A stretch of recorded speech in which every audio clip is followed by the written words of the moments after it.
Good evening and welcome to today's podcast, Conversations with Classic Quties, episode 8. I am your host, Ebony. Joining me are my co-hosts, Tammy and Jade. Hey y'all. Hello. Today's topic is relationships and mate choice. Our guest speakers we have are Jason Triplett, Kristina Jones, James Wheeler, and Dr. Rose, Dr. Tonya Rose. Dr. Rose, tell us about yourself and what you do for a living. I'm Tonya Rose. I am the Dean of the College of Education and Human Development at SUNO, Southern University at New Orleans. 42, single, and currently moving to New Orleans. Okay, James? So, intros. I'm James Wheeler. What we talking about? Age? How old are you? Yeah. I'm telling you how old I am, but I'm married to my wonderful wife. And for a living, I got a couple things. I would probably be the resident Jamaican if you would say that. But I work for the government as a GS employer, so I'm a trainer for the military. I'm also in the military, close into retirement, and I got my own couple of businesses that I run. I got a landscaping company, do roofing, painting. So remodeling. If you need your house done, get at me, your landscaping. Yes, Put sir. contact information Jack across the of all bottom. Put it out there, put it out there. Okay, Kristina? Okay, my name is Kristina. I'm 36. I'm a nurse at long-term care facility. I am divorced and single. I once was dating a man. I no longer date men. I only date women now. So. Okay. And we have next Jason. I'm Jason Triplett. I am 41. I'm in a new relationship. So Okay, wait. I'm here to talk about the old relationship. I'm here to talk about the new relationship. I'm an attorney by trade. I like to call myself a recovering attorney because I don't practice anymore. I still work in the legal field, but now I'm in recruiting. So I travel around the country, going to law schools, recruiting top legal talent for our firm. So I'm currently living in Boston. That's what's up. Yay, thanks for flying out to hang with Wouldn't have missed it. Thank you. Well, Thank all of y'all for showing up. I'll go back. I'll tell you, I'm 49, so I'm sorry. Everybody's going to say how old they were, so not to be high, but I'm 49. You don't want them guessing. I'm guessing. Somebody might say he's 67. Okay, so we're gonna just jump into it. Everyone pretty much spoke about their dating preference. Who would like to speak first in reference to relationship choice, mate choice? Okay. Go ahead. I am heterosexual. Okay. I look to men only, but currently single. And no, I'm not gonna say I'm single. I'm floating around and dating. Okay.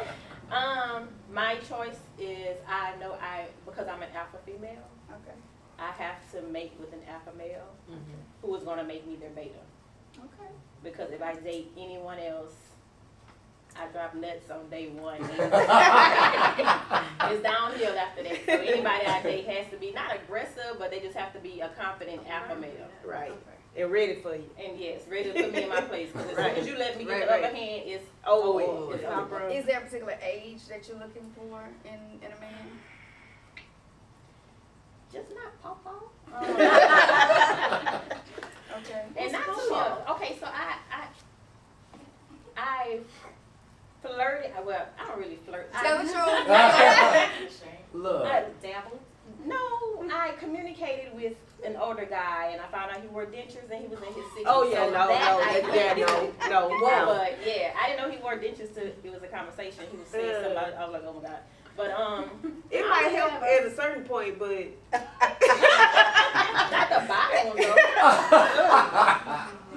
I don't know, but I don't really have an age preference. I've dated. The youngest I've dated was probably maybe 7 years younger. The oldest was, besides him, because that wasn't really dating, was probably 10 years older. They all like the same. Would you prefer younger or older? I would prefer mature. right. Okay, Right. so it's absolutely. not really It's about not that. an It's age, just all on it's- how you bring it, how you carry it. Right. Okay. All right. I'm gonna move to Mr. Wheeler. So, you talking about preference? Yeah, like So, I'm a heterosexual male. I've always been heterosexual as far as I know. And I don't think it was I haven't made a choice. You know what I mean? I don't feel like It's never to been me. questioned. So there's some moments where there was never. So I was approached by a guy. I didn't know that he was approaching me. I didn't feel any way about it. Right. I mean, I have friends who are, homosexual, male and female, of course, family members and what have you. Right. And what I understood, I guess when I was younger, I was, maybe could have been homophobic. Okay. But then what I realized, and somebody told me, it's like, man, because somebody gay don't mean they want you. Right. And so, everybody's preference is their own. So for me, I don't think I've made a choice. It's just what I've always been. Right. It's nothing that I don't look at it any way, one way or the other. So it just, because I've been married too, so it's just kind of like, it's just what it is. Technically, when you see, it's like for you as a man, you see one like, man, look at him. You know what I'm saying? Like, or, wait.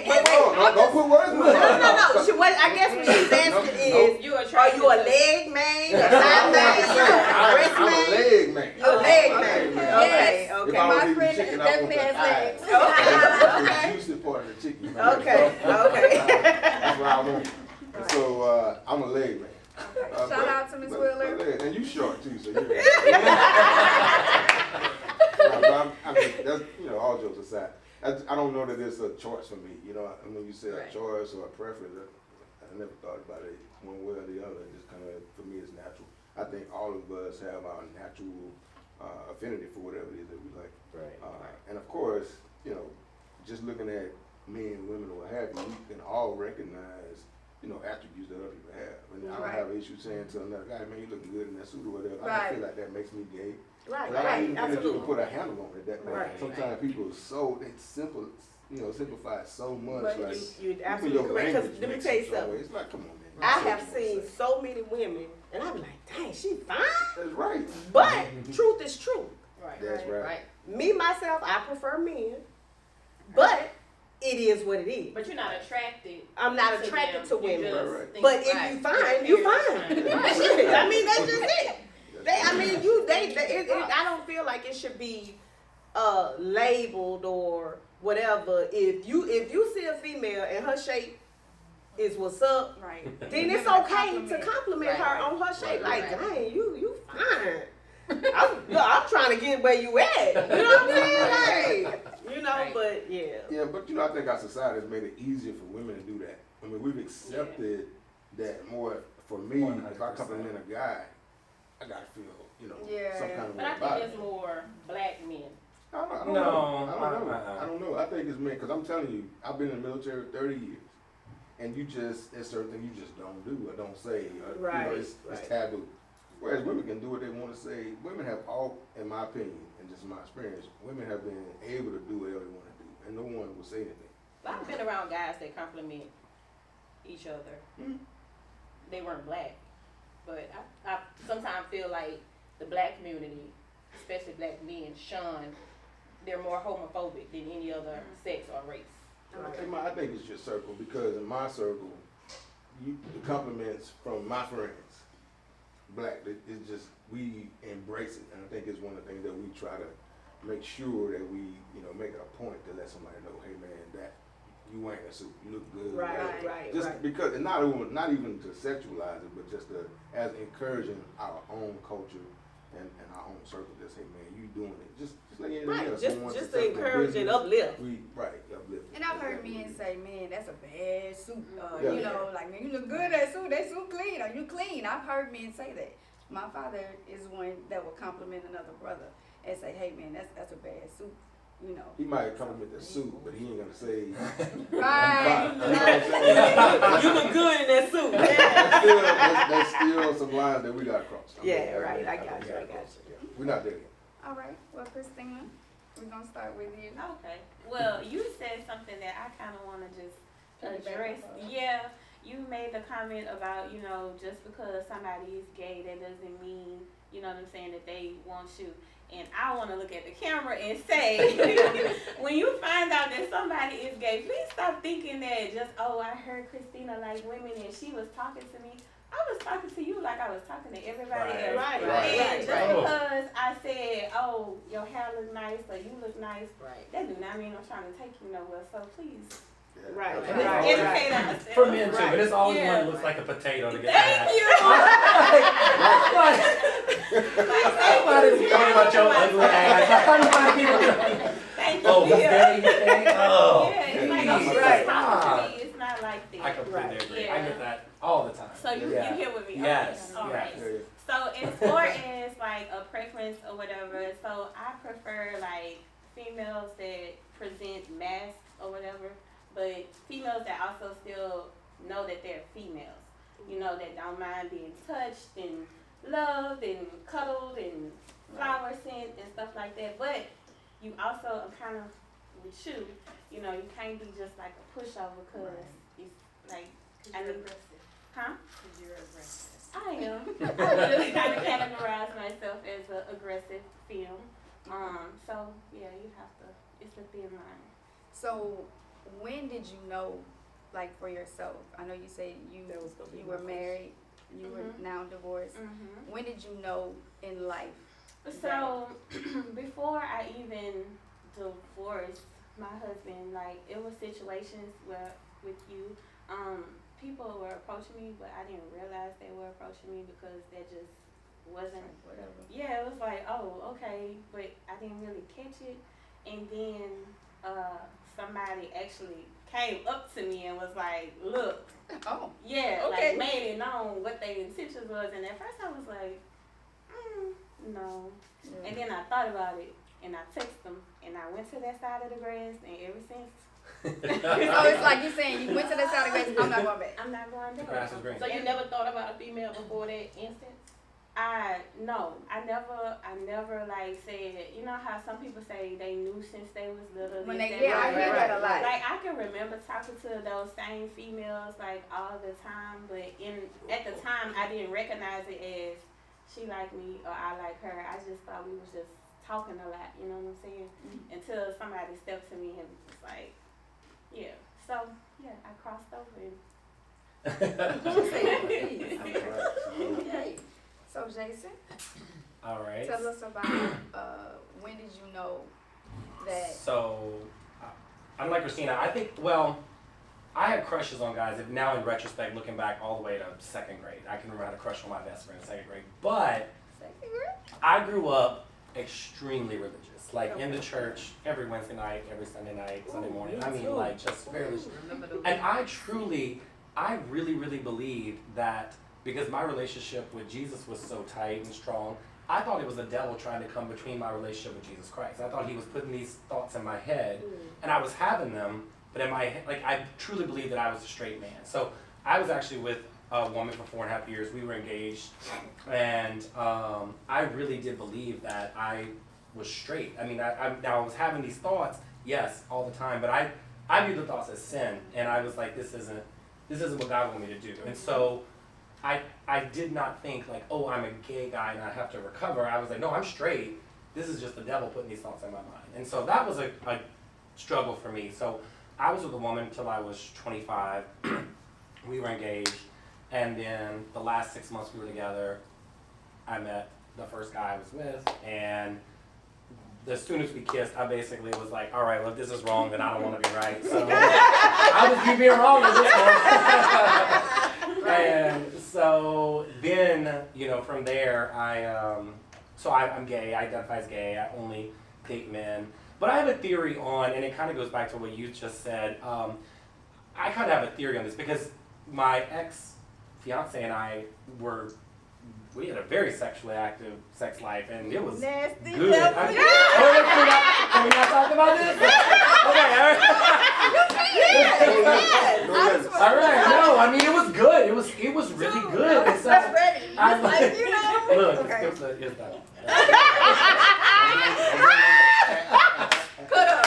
Open up. But so no, we Like, I just gotta- she was to Wait a date. She was minute. one of my most like sexually compatible partners that I've ever had. I mean, the sex was fantastic, but it was something else that was missing. So I just have this theory that everything in life is kind of on this bell curve, right? And I think that sexuality is as well. And I think that, you know, a good 10% of the population is just straight, and a good 10% of the population is gay. Right. And I feel like everybody else is somewhere in the middle. And so I would put myself like at an 80-20 gay. I'm way on the gay side, But I mean, I had a very active sex life with a woman, and it was good, and I had no complaints. So like, it's hard for me to just, I mean, do I identify as gay now? Yes, I've been with a woman in 20 years now, so, and I'm not trying to go back, but like, ignoring what was is, I feel like, not really telling the whole story. And so for me, and I do think a lot of what you just said, like, it rang so true, because women have been able to kind of play around in that space for so long. I mean, you know, what straight guy doesn't love seeing two women kiss? I mean, not what straight, but like guys love it, and girls are cool with it. But like two guys kissing,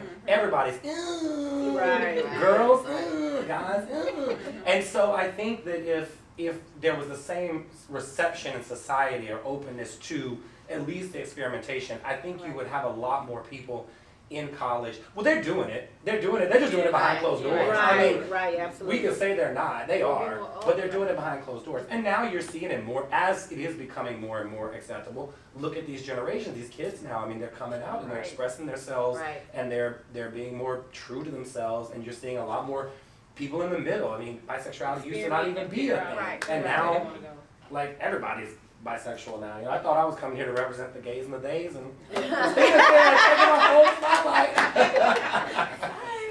So the female that you were engaged to, are y'all still friends to this day? We are actually. This will be a whole other podcast, but we are. So she's still my best friend to this day. I'm her children's godfather. Oh, we are that's what's up. Quties. That's what's up. Well, that's good. Look, Yeah. I'm hearing Lucy. Okay, friend. And she probably was more accepting and respectful of the fact that you figured out who you were. I think, That yeah, was like part it of took you a while knowing because who there you was were. definitely a heartbreak, Yes, of factor course. involved as well. But I think, like, in retrospect, yeah, I completely agree. Like, she's so happy that I was able to find myself, and Right, obviously, like, thinks highly enough for me to ask me to be her kid's godfather. So, right, yeah. right. Okay, That's awesome. so speaking about to each of you, I'm gonna start on this side. When you're in public, like just like you saying, guys, like, you know, and look at you crazy or give you a certain look. How do you, which I can imagine how you handle things in public. How do you handle things in public with the public or community when you're with your mate or spouse?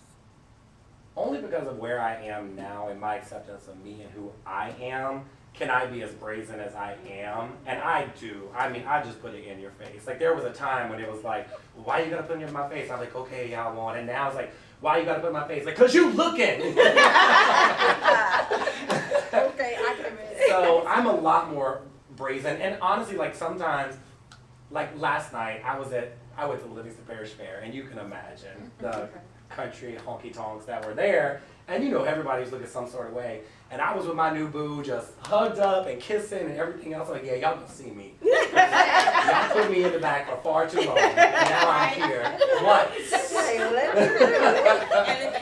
Yeah. Wish you were me. I would say that, you know, for me in public, and I love it, because for me it's all about conversation, and it's all about openness, and it's all about acceptance, because sexuality is no different than anything else. Hair color, race, you know, ethnicity, you know, wealth, whatever you are, is who you are. Right.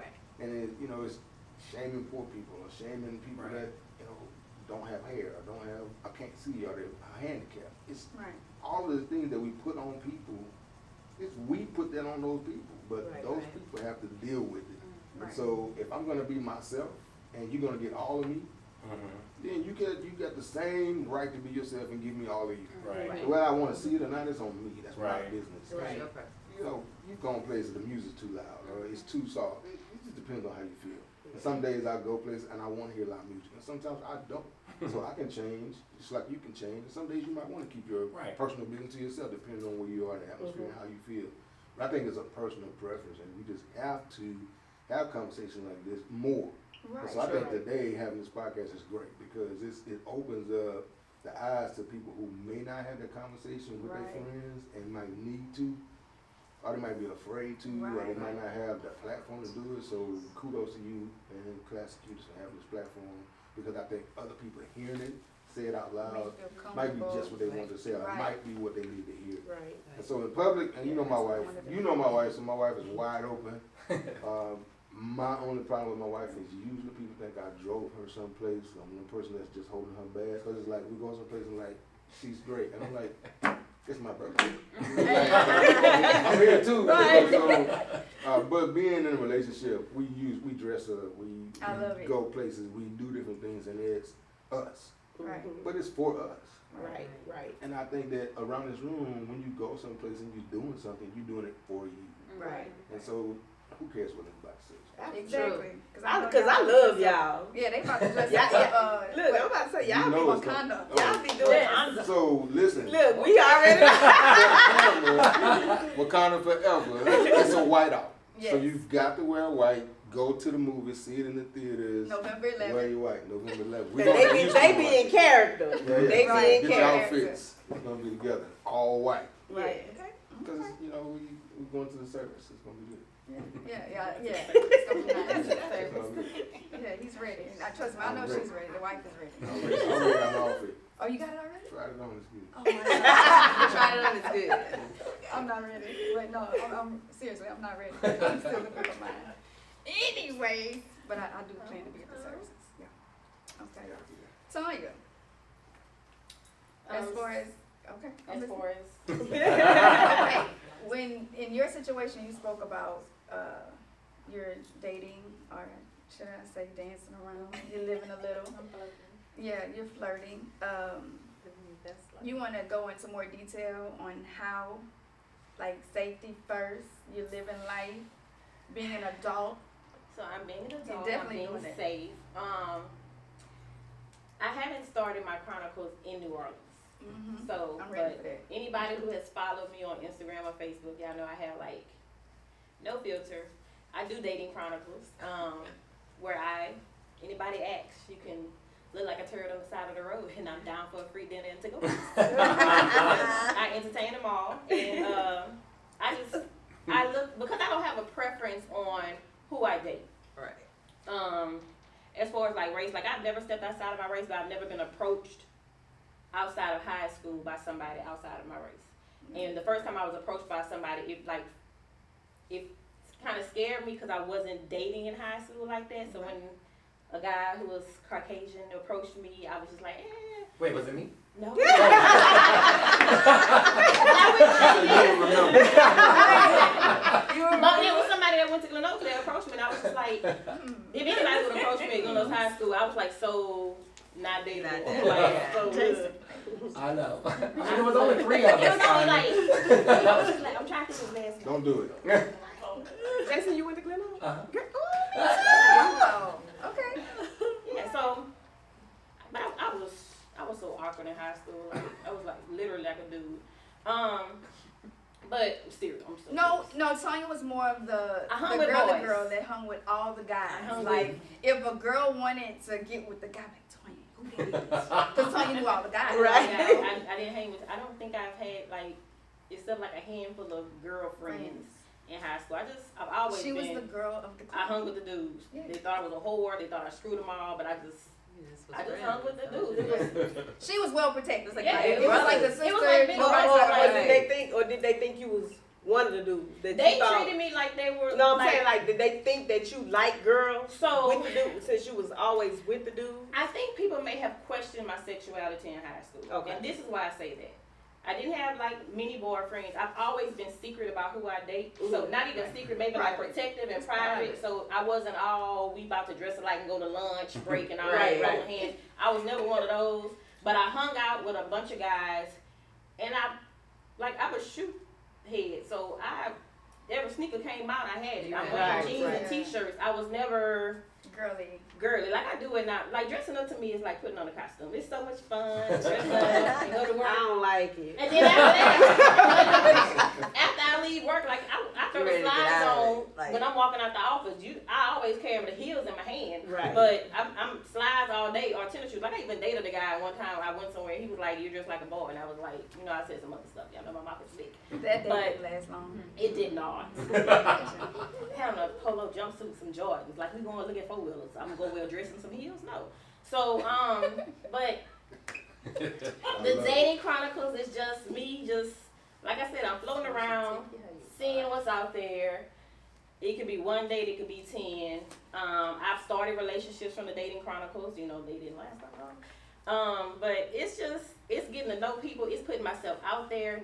As outspoken as I am, my disability is if someone flirts with me, I don't get it. I mean, I'm so green when it comes. Somebody has to actually come up to me and say, "Hey, I am flirting." Like, spell it out. If you don't do that, I will talk on the phone all day and night. We can go out. We can go on vacation, and I'll just be like, like you really have to come and sit. You really have to say like, "Hey, I'm digging you." Not you. You can't be like, "Hey, let's just go out." Like, what's the purpose? Like, "Hey, I want to spend time with you because I like you or digging you or whatever." If somebody asks me for my phone number, I'll give it to them. It don't mean Right. I don't think they're flirting. Like, I don't get it. So I'm naive when it comes to that. But the dating chronicle, I started doing that when I started going to therapy because my therapist was like, "You need to get out." Yay for Yeah. therapy. Yay.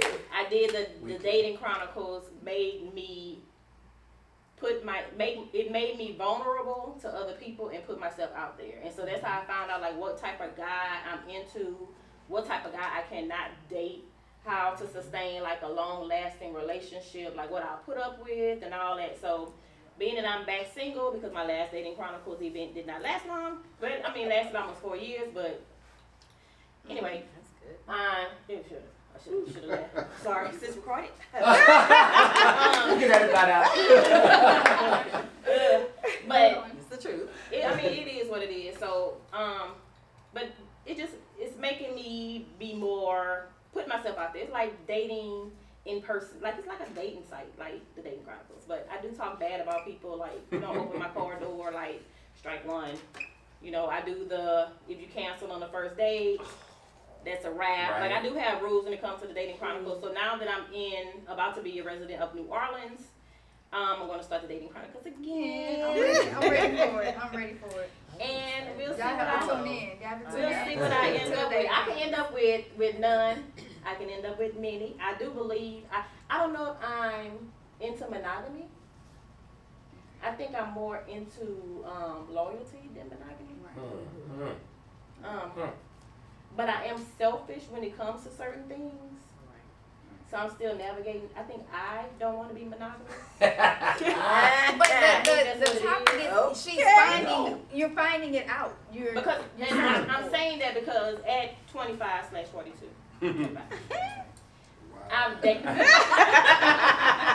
I've dated different types of guys, and I know no one's gonna be perfect, but I haven't even found my 80 yet. So maybe it's gonna take more than one to get my 80. Oh, she gonna put them together. And get her 80. I am a math person, so Oh, definitely most definitely. so I'm thinking like. math don't add like Hey, that. it's that common core. She don't need the 10, all she needs is 2 pies. It's that common core. I'm gonna take his 40, his 20, his 30. And you gonna put them all together? But I think as long as I stay single and stay dating or, you know, floating around or whatever, I may find the perfect mixture of more than one. Or I may find the perfect one. Right. Like, I'm not opposed to me being in a polygamous relationship with loyal and monogamous faithful men. Okay. And they're out there and they will. I know you're shaking your head, but they're out there and they will. So you are absolutely correct, and that's why we got a mixture of folks. Exactly. You know, you got single folks, Yeah. you got married folks. And- You just think different. And one of the reason why I think I have this, I'm coming into this is how I want to live my life, is because most men are intimidated by me. One, because I'm alpha. I shoot from the hip. It's if you're gonna, I don't mind being submissive to a man, but he has to be a strong alpha. I cannot be submissive to a beta or anything less. He has to be a strong alpha. But I think when men see like my goal setting, my career plan, my track up, you know, everything I've laid out for myself, they get intimidated. Right. And She's setting herself up. You get ready to get taken down. Whatever. Because I'll say this. The reason why I said that is because I'm an alpha male, and I have to have an alpha female, and my wife is everything that you said. strong, confident, even arrogant. I mean, everything that you would want to say, driven, all of that stuff that would just intimidate someone. And in fact, the first time I met my wife, I told her just be quiet. She was talking to me. and it was the point. And I hope she don't see this because I'm gonna get. You know she gonna see it. You know she gonna see it. But it was, we met basically over an altercation. I was like, stop. Because she was used to being that person that's running the room, saying what needs to be said, the loudest, the fastest. And she's gonna stay her And then intimidating everyone else around. And it didn't intimidate me at all. In fact, it excited me. I intimidate most Because men I was like, hey, and she did too. But it was at that moment that I was even then I knew, okay, we can work together. Yeah. It's chess, it ain't checkers. Well, I've only been in a relationship with 2 alpha males, and those are my long-standing. I mean, both of the side pieces, but those are like my long-standing The word was relationships. side piece. They were Side piece. They were alphas. I will go between both. I had a relationship with 2 guys, back and forth, flipping between both for like almost 20 years. Like, Oh, wow. They wasn't ready. But no, one wasn't ready, and the other one I wasn't ready for him. But people tend to, speaking on this, people tend to look at the female in a negative way when they do this. You get what I'm saying? Men can do this all day, every day. Every day. And don't And get it's charged not for it. questioned. And it's like, man, but, you know, That's yeah. what's up. But when a woman does it, it looks, oh, she's a hoe, or she's a slut, She she's out a there. trick, She she in out the there, streets. she. Sound like a rap song. Well, I think I know the one. No. Child, different girl, every day. Ugly. I try to put them in some new- I have- Okay, that's my Jason goes to karaoke. Yeah, that's my Jason goes to karaoke. But did I start? But and it's not that way. But why does a woman have to be judged when she chooses to be an adult and go out and date who she wants to date? I mean, And have she fun. has a prerogative to do that. She's grown. Man, it goes all I don't back feel like to women what I should be said. judged about It's that. the societal norms. We got to have the conversations. Right. If we don't have them, we're not gonna advance as a people, as a society, as friends, as work groups. We just not gonna get there. I will add though, like, so in the gay community, open relationships have become the norm, the standard. I mean, it's almost like you go into an open relationship and then you walk it back to monogamy and it's like, oh damn, you're monogamous. Whereas like there was a time when it was like, oh, you're open, and now like it's almost expected and in the gay community. And I mean, that might have a lot to do with, you know, the gay community predominantly male and like getting away with that kind of Most behavior. heterosexuals are in open relationships. Well, I say this all the time. Oh my God. I say this all the time. yes. I say it all the time. I'm Put that out like, you in a relationship, you just don't know it. I'm all the so time. upfront with people that if we can't do this, then we can't do. So if you're gonna cheat, let me know, because I'm gonna cheat back. Right. So, I'm gonna give it to you. Right. and if I ask you if you're cheating and you tell me no and I know that you are, then I mean, I'm an analyst. Yes. Right. So I Yes. analyze everything. And So investigate. And it's I not about investigate. being like you trying to. I ain't trying to be sneaky or nothing. Yeah. I'm gonna just eventually put 2 and 2 together. Right. And Right. once I Not put dumb. 2 and 2 together, it make 4. Right. It's a I'm- wrap. I'm So going out it's doing best my for you to own just tell me thing. up front and Just let tell me me decide upfront. whether I want to be a part of That's it. right. That's Yes. the part, but that's Yes. the part that Yeah. people don't understand, and they don't want to be honest about the fact of allow me to make that decision. Right. Right. Absolutely. Because I'm grown. I might Like, I want to may just have want fun. to be the side piece. I Right. wanna Well, just not have only fun. that, Hey. some people will say that and they'll tell you, but then when you turn around and give them the same energy that they They give can't you, take it. they They chest can't hurt. take They can't Right. take it. They Right. can't take it. She said So chest. Men, they yes. chest hurt. She They said chest hurt. They can't take it. So I, like, It's all I made a deep guy in there. cry before, Yeah. on purpose, but She said on purpose. he cheated and Okay. I forgave him. Cause I mean, my thing is, I do everything twice. Okay. He cheated once, all right. I gonna give do a it chance. again. Okay. Right. But I he cheated again, and I didn't leave him alone. I just like, if you want to play that game, I can play it I'm gonna too. show you how we really play. Right. Right. Right. And one But day then you did it, it was an issue. No, hold up. But I did it with side piece for years. Okay. And then, but I don't lock my phone. So my thing is, if you're looking, go ahead. Right. So he looked through my phone and was sitting on the toilet crying. Right. And my response was, if it's good for you, it's good for me. You can, Hello. you can leave or you can Can't stay. take You can leave or you Right. can stay. And he stayed. And I'm going to continue to have my side piece. It's out there. But But that was his choice. But He that chose was- to stay. And eventually He he got chose. on him because, I mean, now since we both know that we not faithful to each other, I'm going to tell you what I'm going to do. I'm about to go to Youngsville. So you already know where I'm going. So after a while, he couldn't take it. So he left, and I was like, well, Which is what now I side said. piece to come first, Right, you know. right. You moved up, you got You got a the promotion. Wow. But that was how I got into my open relationship. So my last relationship, we were together for 10 years, and we were open for the majority of it. And we went into it, we were open, but we didn't go into it to become open. But I had, every relationship I had prior to that, I had been cheated on. And I came to the realization, the most recent one before that, that it wasn't the sex that hurt, it was the deception and the lies. Right. And right. the only person who I stayed with that I had got cheated on was my ex-fiance who cheated on me. And I stayed with her because when she told me, she came to me heartbroken, distraught, crying. She made a mistake. She was drunk, this, that. I wasn't happy about it. I mean, I didn't just like, oh, okay. Like, I was pissed. I had to process it, thought it was over. We came back together. We forgave each other. We moved on. But so whenever I got with my last ex, I was most recently with 10 years, I told him, I said, look, I know there's going to come a point you're going to cheat on me. Like, everybody I've ever been with has. Jay-Z cheated on Beyonce. Like, just be honest, it's going to happen.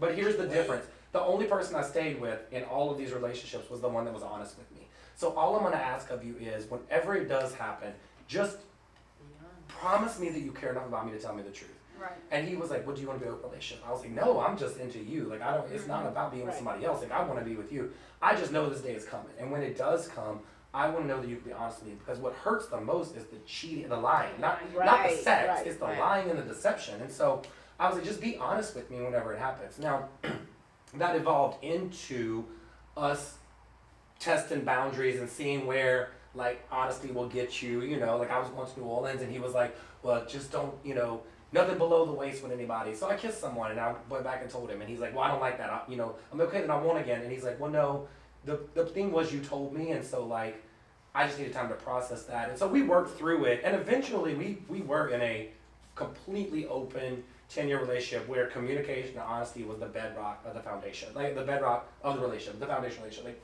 it was what everything worked on, was that honesty and that. And so for me, I love an open relationship. I'm currently not in one because my partner doesn't want to be in one, and that's also fine. Like, I respect my partner enough to whatever boundaries that we lay out for each other. I'm like, I'll play by the rules. Just don't go playing by another set of rules. Right, exactly. I'll Long play as by he- whatever long as rules. he- Yeah, let's yes. go. Like, what are the rules? let's And do it let's together. If it's just us, it's just us. Right. But I'm to the point to where I'm not expecting to do it to you. Right. So Right. this is what you want. This is what we're gonna do. So don't do it to me. Right. Exactly. Right. So Exactly. Yeah, it's about trust, and I do think there's a lot of value in an open relationship because of the amount of communication that's required. Like, in order for either one of you to be stepping out, you got to know that you're being 100 with each other at all times, and if not, it falls apart real fast. So, and then you have to figure out also at what point did it go left. right. You know what I'm saying? So if we're heading straight ahead and we're both saying that we're gonna be in a monogamous relationship and it's just me and you. Right. If at any point you feel like it's gonna go left, let me know what I'm doing to make you go left. Right. Don't go left Right. and not tell me what I'm doing to make you go left. Cause give me a chance to fix it. But Right. it might not be you. It might just be them wanting to. A perfect Right. It could be so many things. Yeah. Yeah. But I do find that, like, in an open relationship, because of, like, you got to talk about everything twice, like, at all times, that whenever you are headed toward these we're about to go left situations, it's a lot easier to broach those conversations. Whereas, like, in monogamous relationships I've been in, it's a lot harder to broach a conversation because I'm not even supposed to be looking at anybody else. And we all know, like, Right, everybody, right. like, you know, you walk in, you're like, you know, but the minute you say that, you already cheating. Why are you looking at her? You know, you cheating, this and that. So I think it's harder in a monogamous relationship to broach those conversations about we headed toward an iceberg because you shouldn't have been looking at the iceberg. We should have all been under deck and hit the iceberg head on. And see, that Okay. helps me to understand what I was just about to ask. Is an open relationship stressful? But the way you just explained it, it's almost like it's not, because the communication level is up there, better than what monogamous communication is.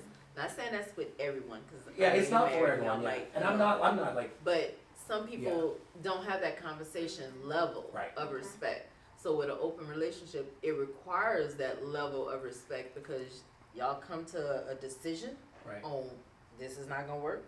Okay, we can do this. right, exactly, And if you go here, then that's a no-no. right. So y'all make all the decisions, plan it out.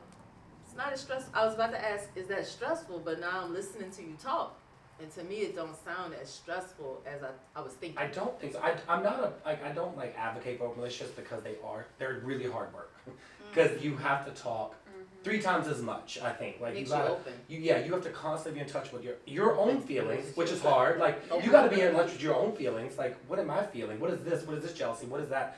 And you gotta be open to theirs as well. And so they're hard work. I'm not like sitting here saying, oh, everybody should be in a relationship. They're hard work. But I do think there's a lot of value in the openness and the communication, the honesty that you get on the other Right. end. But at the same time, when someone deceives you, then it almost hurts worse because it's like, damn, because we you could tell had each it. other anything and everything, Right, and you right. can like do whatever you want. You And lied to me still still. lie. So you know, And then at some point you get to the point to where it's just like, whatever. I give up. oh, for sure, yeah. I mean, for me, so being in an open relationship, you get a lot less chances because Right. like Because y'all had the everything's chance, y'all available talk. to you, and all you have to Right. do is talk to me about it. Right. And you couldn't even like give me that. Right. We don't have much less to talk about at that Right. point. Like, Yeah. so you get a lot Makes less sense. chances. Well, I'm gonna say this, man, because I hear that, and that's great. But I'll tell you that in a marriage, you still got to communicate. It's the Right. same Yeah, thing. that's So, Marriages work too. That's I mean, absolutely when I right. hear that, I mean, the open relationship it's long ago, and that's fine. But the communication piece, it never goes away. Never. And that's something that I had to learn even growing into my marriage. You've got to communicate. And as a heterosexual marriage, Right. old school, hard-headed, everything, I had to learn how to communicate. Right. Even in a marriage, And because it's listen. the Right. It's And neat. listen. It's a, but let me say this. that's well before you say that, I want because I'm on the platform. Okay, I'm go saying ahead. this is the most important piece that you can. And I don't want to say how that works in heterosexual, homosexual, open, whatever. I just know how it works in a marriage. Mhm. And if you don't listen, and listening is not just for the man or the husband or whatever y'all want to say, because I know it's all women in here when we're talking about me, and I'm the only married man. So listening goes both ways, but it's more important, I think, for the men to listen because we always talk, and we talked about submission and all those kind of things, and that's important. And I would say that the folks that know my wife might not think that she's a submissive person, but she is.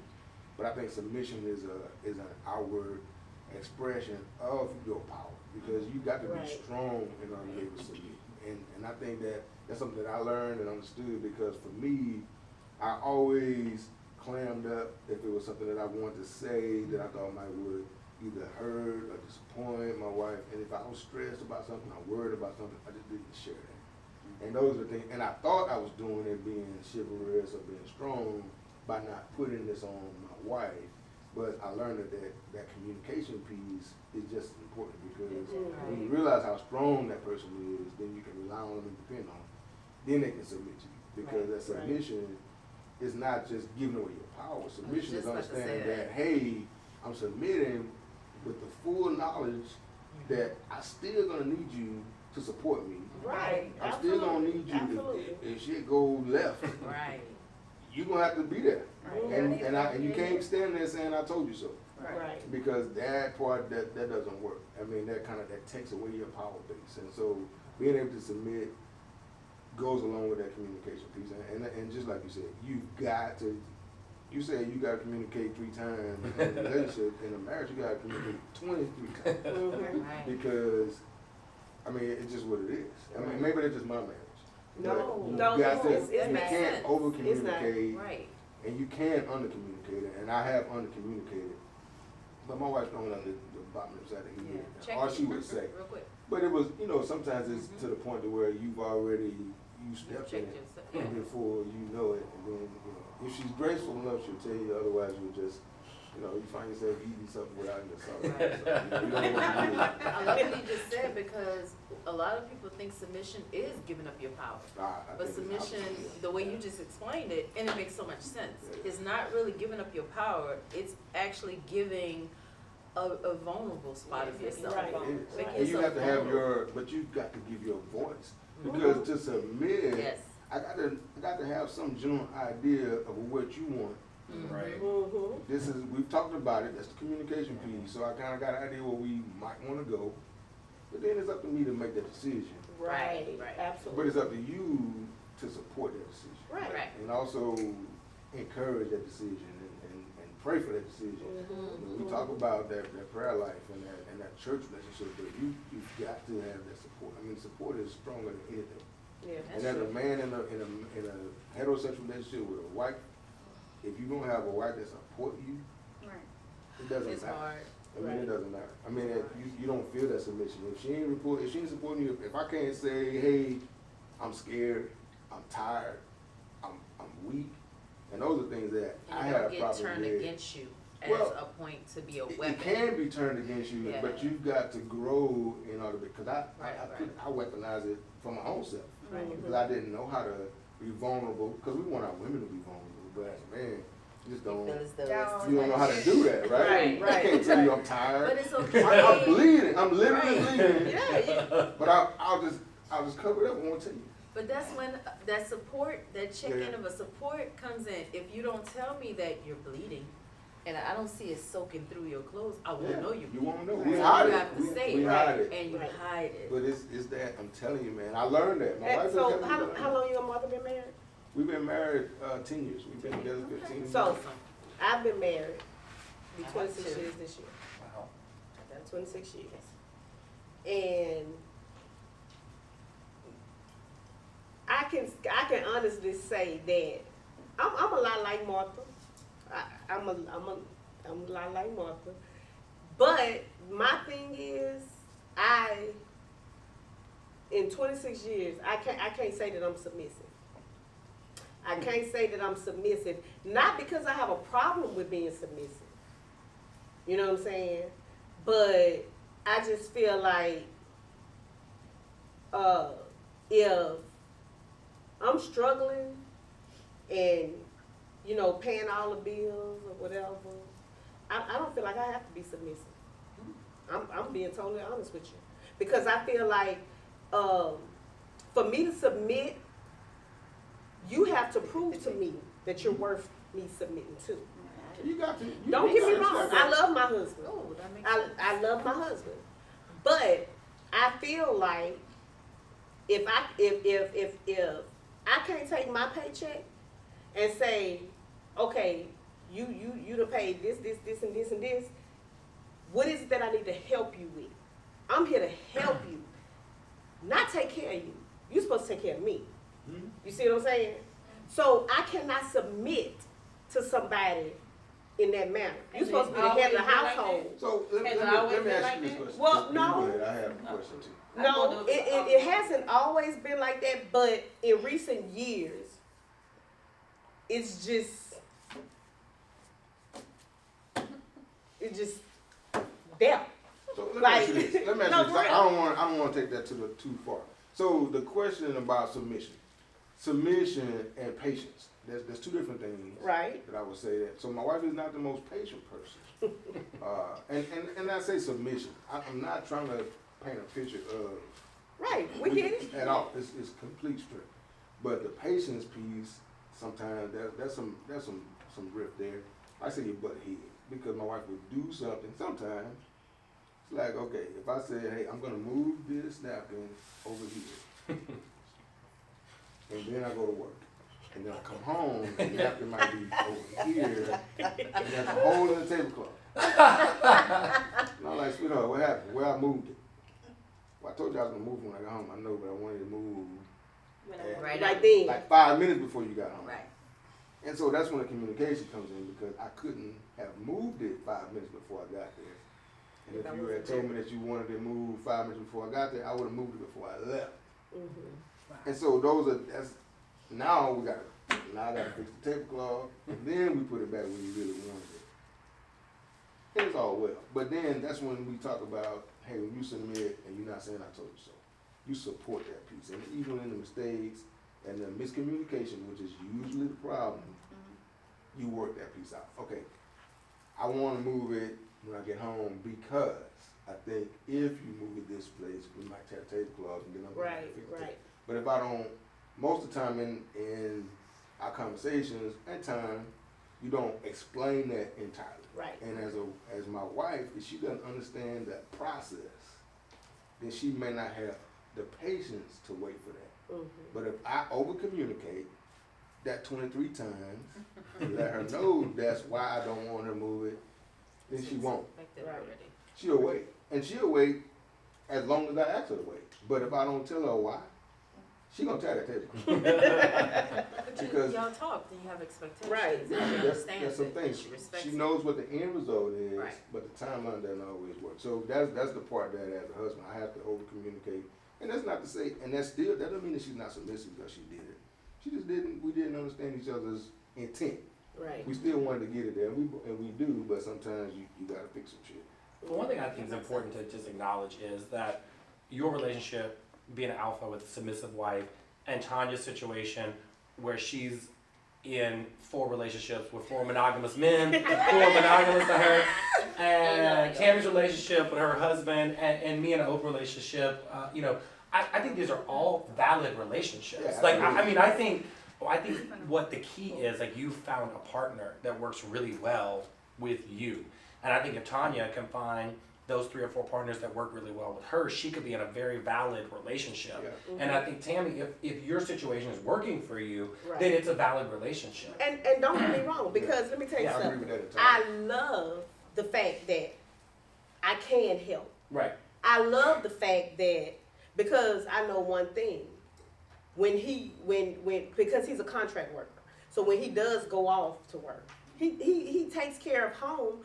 But my thing is in between the times that you're between jobs Right. is what causes the problem. Right. You know what I'm saying? And I'm very patient because if I wasn't patient, I wouldn't be married to you 26 Right. years later. Right. You know what I'm saying? I love my husband and I love our relationship. But again, like y'all said, with communication, sometimes I will not lie to you. When I get mad, I shuts down. I don't want to talk. I don't want to talk to you. I don't want to talk to nobody. I'm going to go in my room. Just leave me alone. When I'm ready to talk, I'm going to talk. But I shuts down. And when I shut down, that means give me my space. But he know this. Otherwise, we'd have been divorced. And I think You know? to thy own self be true. I'm not Right. Right. But you know that. And I Right. think if it's something about you that you accept it, or that's just the way that it goes, that's the way it goes. If it's something that you know about yourself, you say, hey, I might want to do something different here, that's fine. There's moments where there's some things that my wife and I didn't talk about before. But and like I told you, it's because I thought, hey, I'm worried about something. She knows I'm worried about it because we've been together too long, right? Right. But I don't say anything. And so she'll wait until it's too late for me to say something. Then when she asks me about it, it's not an ask. It's more of a, Look, you going to you know, tell it's me what maybe the it's a hell going rhetorical on. question. Yeah. But you know, when you get comfortable with that and then you understand, and then hey, to avoid that, just tell me, hey, I'm tired. This hurts. You know, and it's been moments, and you know, I've cried. You know, it's just like, but it's not. I mean, I'm saying on a podcast, not probably going to tell everybody. But those are moments that we share, and I think that makes our relationship what it is. Yeah. I mean, and you have those moments. You're gonna have those conversations at home. You're gonna have those conversations, Right. and those things. You have to understand yourself. It's 2 other things I want to touch on, well actually 3. I want to ask Jason and Kristina. I know they look at me like, what the hell is that? And this is in reference to your mate choice. And then I'm going to bring up Kimberly Hawkins and Mary Gibson. Mary was a part of our previous podcast. I can't remember which episode. I think our 2nd episode. Yeah. I think our 2nd episode. And Kimberly is here on behalf of Breast Cancer Awareness Month. Yes, that's why you guys see all the pink. Kristina and to Jason, and it may be a curious question to others, as far as your as far as your they know what I'm laughing at. Your mate choice. How do you guys meet your significant other, or where do you go, or how do you know, how do you vibe with the person? You know what I'm saying? Mhm. Like, do you go out to a particular spot, or do you? Are you Social introduced by media. How somebody? can you tell if they gay? Cause I don't That's have what I'm gay saying. though. Like, I don't know if I'm Marry asking. Jason. Jason would probably put you in When your place. Jason posted his coming out, I Look. was like, when did this happen? Like, this Right. happened over a year ago. You're so late. Every one of my boyfriends that meets Tonya, she just lets them know that she was here first. Right, So. but technically I was. Yeah, that's right. We've been Jason been friends Not since kindergarten. kindergarten. It's my little buddy. But I'm sorry, I'm your little buddy. No. I'm the shortest. Yeah, friend everybody have. Like, I just look up to all my friends, but hey. Well, I'll let Kristina go first. Okay, so for me, I meet a lot of people on social media. Sometimes you might meet them when you're out. Right. Sometimes it's through a friend. Mutual friend. Oh God, sometimes it's at work. People, I'm pretty sure people wanted to know, like, how do, your choice in Yeah. spouse or relationship, So for how you guys me, meet. I'm pretty much like, if I like you, I'm gonna let you know. Okay. So by me being attracted to like masked females, I mean it's kind of obvious that most of them, they like females. So I might say something to them and see how they respond back, and depending on how they respond back, if I feel like it's a go, I'm gonna just shoot my shot and go from there. Okay. So I'm pretty straightforward when it comes to that. So Okay. Yeah, I'm kind of similar. I love the hunt. I love the chase. Like I'm on the apps like for hookups and whatever, but like when it comes like to like actually being into somebody, I'm way more likely to date someone who I probably meet out at a bar. So, I'll go to the gay bars, whatever, but usually You're so friendly. I'll just see someone, and if we make eye contact, there's only one reason you look at me in my eyes like that. It wasn't that He hadn't looked at me in my eyes like that all night tonight. But Tanya has. And so for me, like when you look me in my eyes, if you linger for 1/2 second too long in my gaze, you are now prey. And so it just depends on how hungry I am, because I'm like, all right, I love a pickup line. I love the whole game. I love the game of going in with a great pickup line, being extra memorable, being that person you're gonna run back to all your friends and be like, y'all, this man walked up to me and said this. Like, You wouldn't believe what happened to me. yes. I mean, everything from like my last ex, like I met him in the bar and like we were talking and I was talking to his friend, he left. And I literally ran down the street. I was like, excuse me, I couldn't let you leave without. And I picked him up and kissed him. Oh, and put him wow. down, and I walked off. And he found me at the next bar. But my current boyfriend that I'm seeing now, it was a karaoke night. He was standing over by the, like where you sign up for the songs for karaoke. So I walked over. We'd already made eye contact. So I walked over and said, excuse me, I need to just. And I wrote my name and phone number down instead of a karaoke song. And I was like, use this later. And he was like, Okay. and we still dating 6 months later, so yeah, I love the chase. I love being like the one who goes up and makes that memorable connection. So if it's gonna be like long term, it's probably gonna be in person. It's probably gonna be in a bar. That's for me at least. 6 months. But I'm saying, like, if you look at me too long in the dairy aisle, I might come up and say. So what is that? Be like, okay, I'm looking at you like, I walked to the grocery store. I'm not too long, be like, The other way. And I keep walking. I have a whole conversation. Oh yeah, Tanya wouldn't even know. no, she wouldn't know. Okay, before we close out, I want to bring up Kimberly and Mary.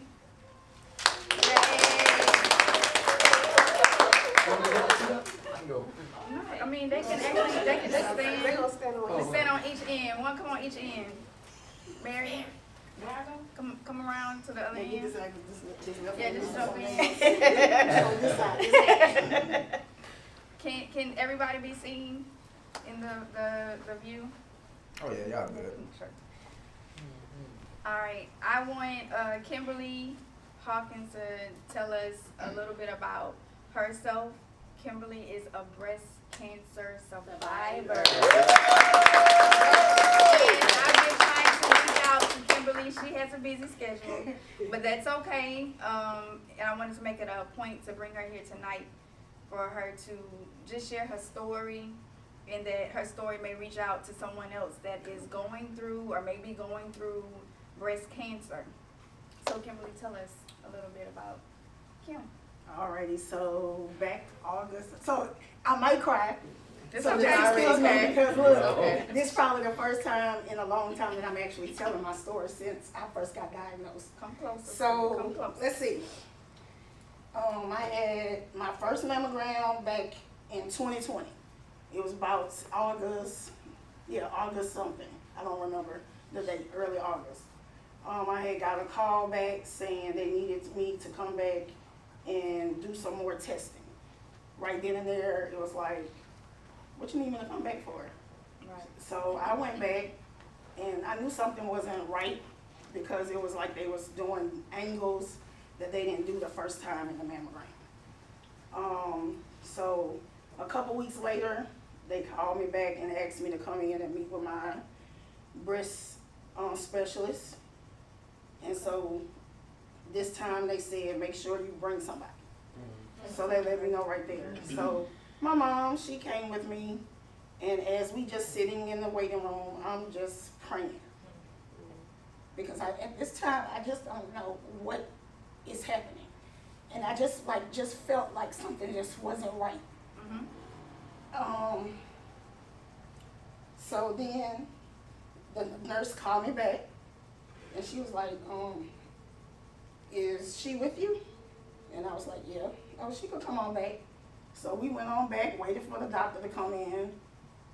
And when I say they don't waste any time, soon as my doctor walked in, she was like, you have cancer. And I just froze. And I was like, are you serious? Because I really thought it was a joke. She was like, no, you have cancer. And I just broke down. And so she was like, okay, I'm gonna give you some time to, take your time to process this. So she left out about 10 minutes, came back. And at that time, things went fast forward. They presented me like with a binder, and they're now going over my treatment plan. So I was diagnosed with stage 2 breast cancer, which I was triple positive. What does that mean? I was producing too much protein, too much estrogen, and I just want to backtrack a little bit. So who knew that as a woman you can produce too much? Hormones is basically what my body was doing. And actually when I think back, I kind of think I know when it all started. Around Mardi Gras 2020.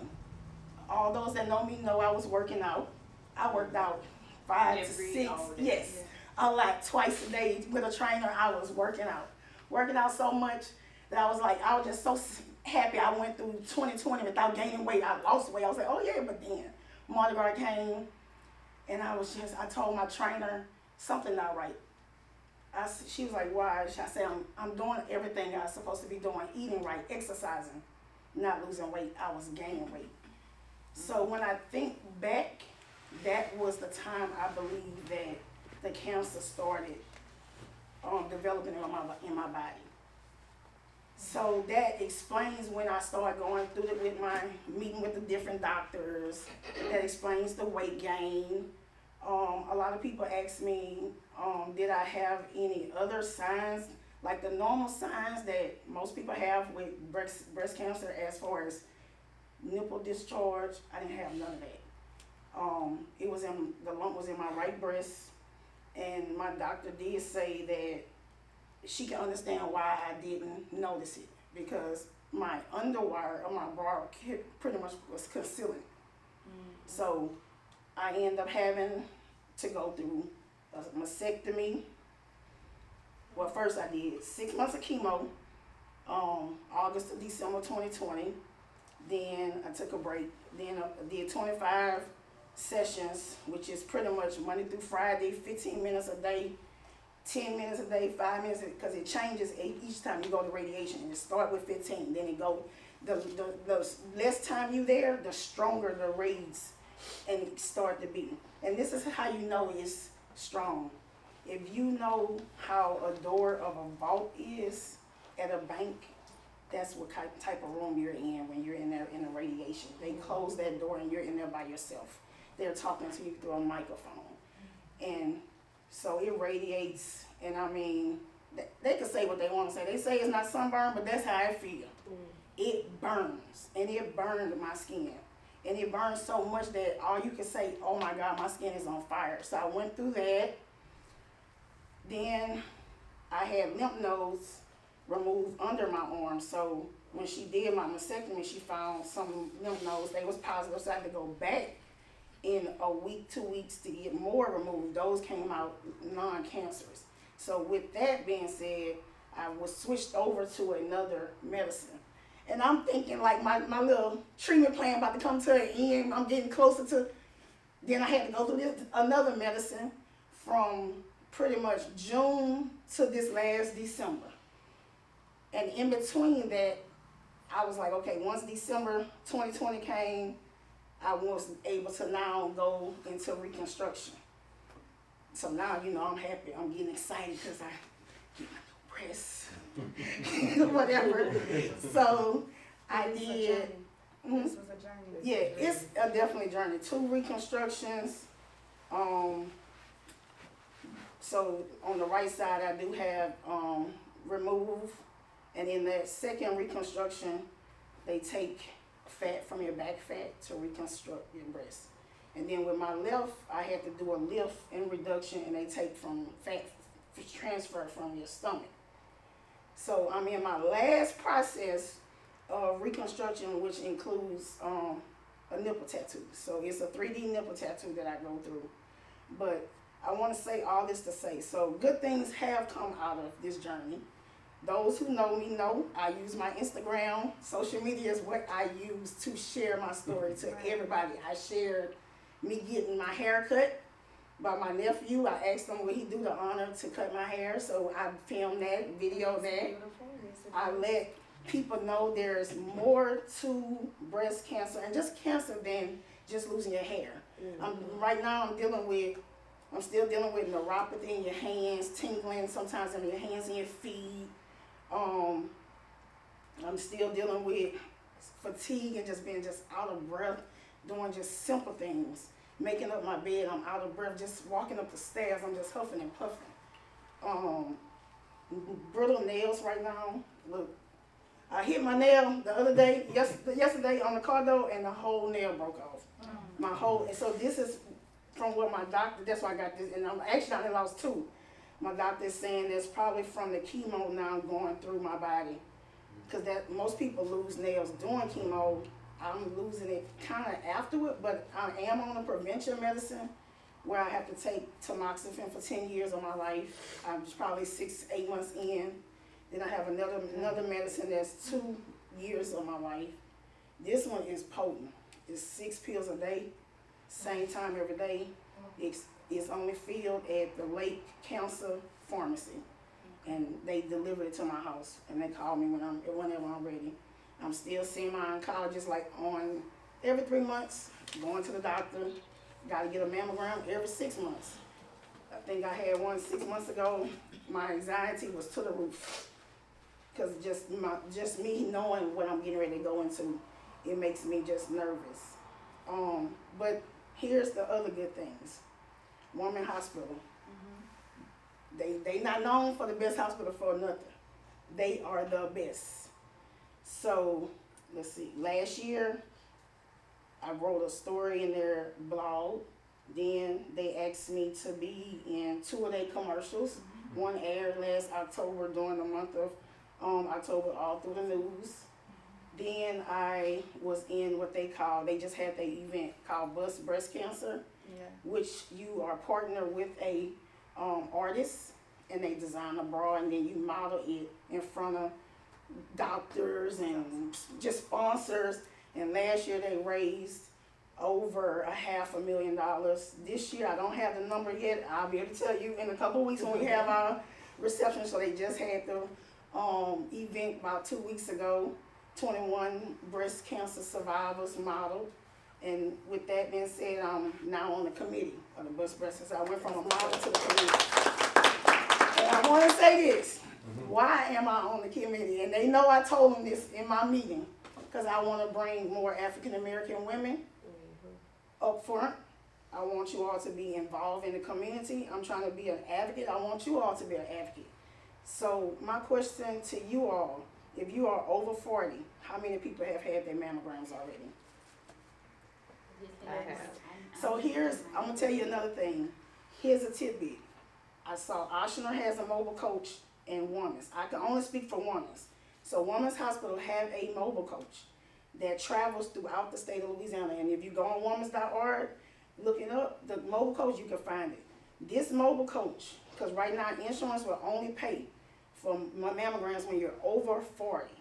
But if you under 40 and underinsured, you can go to these mobile coaches Okay, good news. and get mammogram tested. And if you test positive, they will connect you to a doctor Okay. at Women's Hospital. Okay, so can you tell us, so we can follow your story, Mhm. let everybody know where they can? The Follow best you. one is Instagram at I'm the Outgoing One. So that's IMOUTGOING1.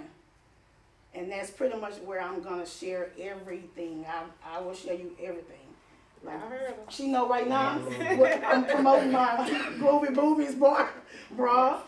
So I'm trying to You raise still have money time to donate, right? till October 31st. Okay. So if you, I can promote it. Yes, go Okay, right so ahead. if you go to text BUST 64 to 71777 or go to womans.org/BBC, then you'll be able to look up Kimberly Hawkins and vote for Groovy Boobies, which is the bra that I modeled earlier this year. And every month, every dollar that's raised will be going toward breast cancer awareness. I can tell you, Women's Hospital, they give donations such as gift cards to women who need gas cards. Just anything. Women's Hospital, they are really good. Okay, And American Cancer Society too. Okay. that's what's up, all right. Well, we want to give a shout out to Kim. Thank you for sharing your Story. Anyone have any questions for Kim? Okay. No question. Thank you. You Kim. all. Thank you, Kim. You're welcome. Okay, we're gonna move on over to Mary Gibson. Mary is here joining us today. Mary, I hope you didn't get emotional because I was trying to hold mine back. This is Mary's book, A Dance with Grief. I wanted to bring Mary back today because a topic like today was deep. Tonya spoke earlier about when you stated therapy. It's a few of us in here that goes to therapy or have went to therapy. I'm finding this out tonight. Every week, every Wednesday. Okay. That's good. And Tammy as well. I've had my sessions and they have been completed. But for anyone who is interested, and I want people to know that therapy is good to have, people. Yes, It's not it a is. bad thing at all. You are not going to be judged for those that have actually been to therapy. It's just it's like a moment for you. You taking out time for you. And I want Mary, if you would like to speak on your book as well and therapy. Your therapy choices. So I'm Mary Gibson, and I wrote a book entitled A Dance with Grief. The book is about my husband. I am a widow. So I could relate so much to this topic tonight because I was married, and now I'm single, and I totally relate with you, Tonya.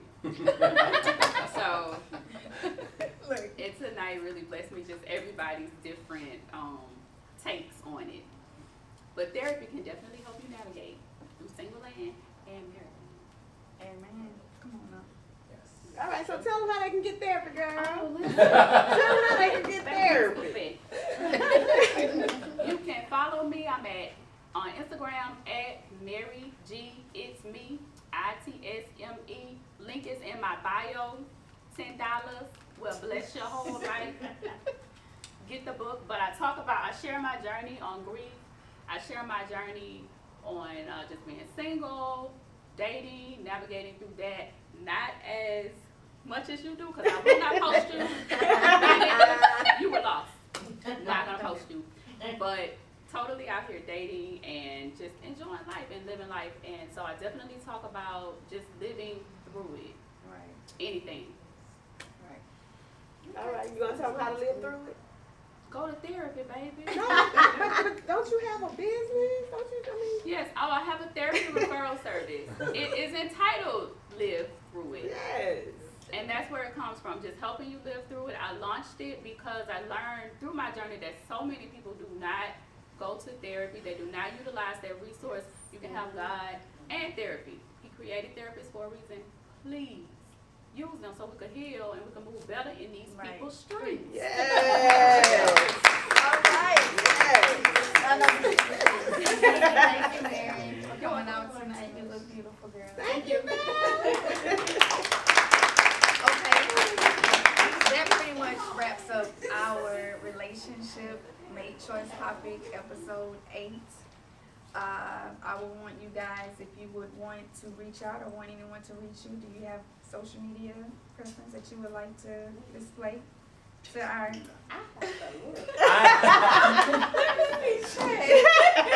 I don't know if you're in a new relationship. Look. Okay. You can still hit me up. I'm at OMG it's Jason Paul. OMG _it's _Jason _Paul. I love it. My IG is _Bodena.85 is BODEENA.85 Yes, I have to look at it because I don't get it. So my Instagram is at TRose _PhD. So TEEROSE _PhD. And also, if you're interested in education, Hey. undergrad, alternative certification, or a master's program, you can look me up at TROSES1.edu. Okay. All right. EDU. Okay. We're gonna pass through you because Yeah. your wife carries don't give I think you have Instagram. He can promote his business. Yeah. Oh, yeah, your business. any type What's of your business? hey, look. So right now I'm very busy, so I'm not taking in new customers. So I'm sorry. If you reach me, But I'm sorry. you can go to whatever Ebony has, Classic Quties, and let her know. But all season lawn care, we're doing all the commercials right now, not no more residential. So I'm Okay, pretty awesome. full. Okay, that's big. Mm-hmm. I just don't have the employees yet.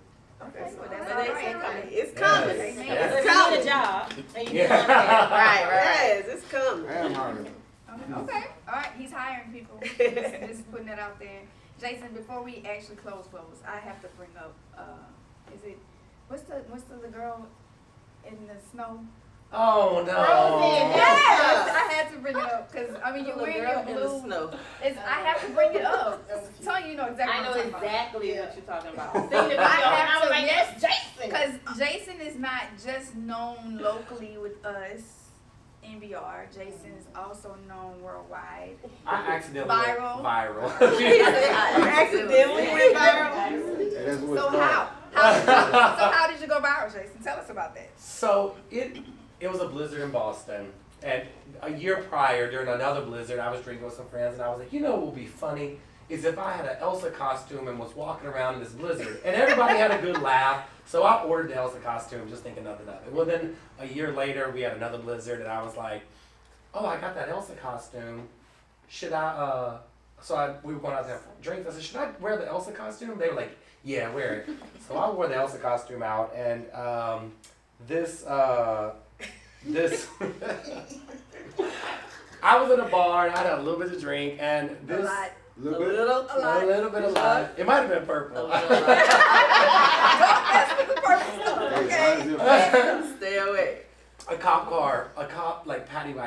the bar I was in, and it got stuck, and I ran out It to. was a cop car or an ambulance? No, it was a cop like paddy Okay, wagon. okay. They put people in the back of it. And so I went outside, but I was dressed as Elsa, and I pushed it out the snow, and it went like viral. It was on everywhere. It was on Jimmy Kimmel and Jimmy Fallon and like Wow. everywhere. Like Elsa saves the day. You can also look me up on my own BuzzFeed page. It was the cutest thing because he threw the dress back. Like, my dress is going to get dirty. It's going to get wet. Like, I got to get it together. And I was he doing the actually pushed most. it out of the It was snow. not, no. It I was, gotta see it. but it was special Yeah. to me and to us because, like, look at Y'all know this. it. Before you Y'all was like, posted it. I know him. Wait a minute, that's Jason. I didn't post it. I was mortified. I was like, oh my God, because it was everywhere. It was like Right. all Yeah, across the like news, news channels yes. everywhere. Like Yes. I had a friend in China sent me like the news You're articles everywhere. in China, like in Chinese. Couldn't read them, but I mean, it was everywhere. It was insane. It was wild. I gotta see it. Oh, Me yeah, too. yeah. You can probably Google it. YouTube it. Elsa saves the day. Yeah, saves the day. Okay, you guys. Thank you guys again. Jay, go Let ahead. me apologize for stepping out just now. It was a little heavy for me because Saturday someone opened up to me, very close to me. She's a family member that her cancer had came back and it's in 3 spots. And she wouldn't tell me because she knows how emotional I am. So as she was talking, I'm listening and I'm feeling why she wouldn't tell. Yeah. So I apologize, but I couldn't take it too much longer. But I'm normally better. It's okay. But it was It's just, okay. that message Saturday just hit me hard, and I didn't break in front of her because I didn't want her to feel what she was trying to avoid. Right. So, and I still hadn't. I just realized that sitting here that I didn't even go home and approach it till just now, and I'm in the hallway like, girl, you just thinking about that. Right. So, Right. I It's apologize. okay. No, it's okay. But like I said, with this podcast, It's deep. it's deep. always It's real, It's real. uncut, Yeah, uncut, raw, raw, uncut. raw and uncut. So we wanted to do this one tonight. This one was special to us because Yeah. it touches each point, each perspective, each, type of relationship.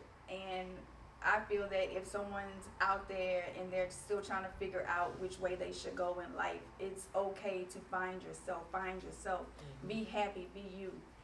And it helps So- you to understand people who are struggling with Right. deciding You're not alone. which way You're to not go. by yourself. I've had a young person recently come to me and talk to me, and I handled it so great, thank you. But it was because I took myself out that Right. situation and thought about how I would feel if I had to have that conversation. Right. And that young person now comes to me with everything. Right. And I'd be like, pause. You allow right, But- to open up. Opening up has given that person an outlet that he didn't think he had. Yeah. Because he didn't feel like no one would hear him, no No. one would understand him. So this type of conversation, I love it because now I know something else to talk to him about. Be yourself. Yes. This Most podcast importantly. definitely is going to reach someone Most as far importantly. as their dating choice, their Right. relationship choice, which way they should go. Like maybe they was undecided on which way to go. Right. I don't know. Like, his story. And just embrace Her it. story was Right. really- But you know, like honestly, I think there's so much power just living your authentic self. Like I really for so long it was weaponized against me. Faggot, this, that, and I would just shrink into myself when I would hear those words. And now that I've stepped into my life and I live authentically, when I hear it, I'm like, yes, I am actually. You're correct. Oh, good, you're seeing it because that's exactly what I'm trying to put out there. Right, And it right. reclaims a lot of power. And I think showing up authentically, there's just so much power in that. And so, finding that and living that and just being true to yourself, there's a lot of power that comes with that. You It's really get to freeing. step into it Embrace Right. in a big way. Right. Yeah, that's a great thing to say that. Because strength is in power, right? Strength in Right. numbers. So in order for us to be, you and I, to be on the same team, we've got to have a Exactly. conversation. Right. Right. And that's a Exactly. strong journey to take, so you have to have strength. Yeah. Because some people are not at the point where they're understanding to say, okay, I respect how you feel, they still honing in on the fact of what the Bible says. But Oh, they mom. yeah, so it takes strength, and it's something that a lot of in our youth, our younger kids in high school are actually approaching situations like that. And if they can feel like they won't go do something drastic, Oh, yeah. they feel like they can talk to someone. Okay. Well, y'all, it's time for us to go. So don't y'all forget to like, share, and subscribe to Conversations with Classic Cutie. That's the end of the podcast for tonight, and we are Until out. next time. Thank you.